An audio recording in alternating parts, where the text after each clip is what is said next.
It's midday here in Moscow and you're watching RT International live from our studio with me, Nadira Tudor. Welcome to the programme.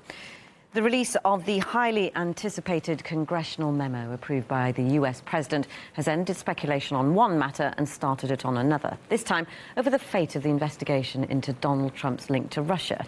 Here's a breakdown of the controversy. The Democratic Party was opposed to the memo being made public and now seems to be preparing to declassify one of their own to counter this latest Republican document.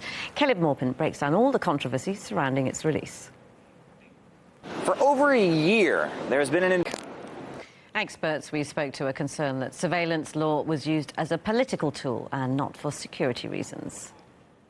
We could know what their intelligence agencies are doing. They're supposed to be protecting. Turkey is threatening to break the legs of officials from its NATO ally Greece as the two countries reopen a row of the sovereignty of two small islands.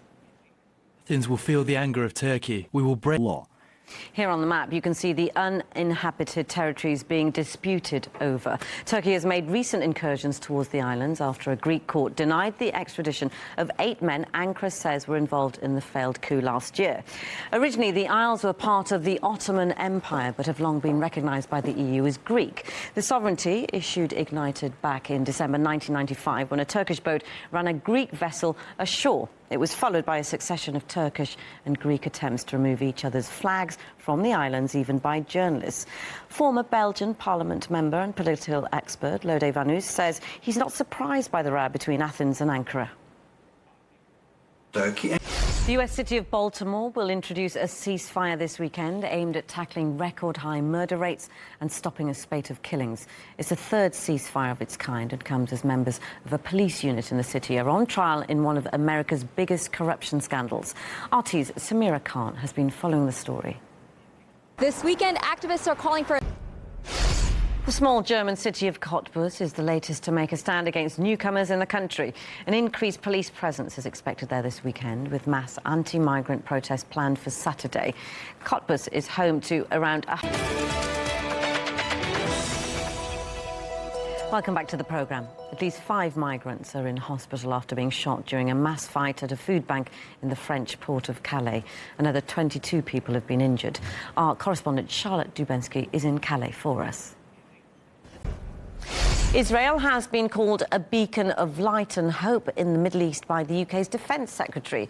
Gavin Williamson also stressed that Israel has a friend for life in Britain. Anastasia Jurkina has been asking Londoners if they agree. If you were the UK's defence... The US Defense Department published its nuclear posture review on Friday, outlining America's nuclear strategy. Apart from strengthening US nuclear capability, Facebook has been urged to pull the plug on a so-called safe chat app for children. Organisations have warned the social media giant that the app, called Messenger Kids, poses health and safety risks. Here's a quick look at its promotional video. It's a video chat and message. Critics of the children's app argue that they're simply not ready for the dangers of the digital world, but those in favour think the app enhances their online skills. I think under 13, they're still emotionally developing and they're not ready to... Now, driving across one of the world's largest lakes would normally sound like a very bad idea, but not for these drivers in Siberia. Here's a video from the annual Ice Drift Madness race in Russia.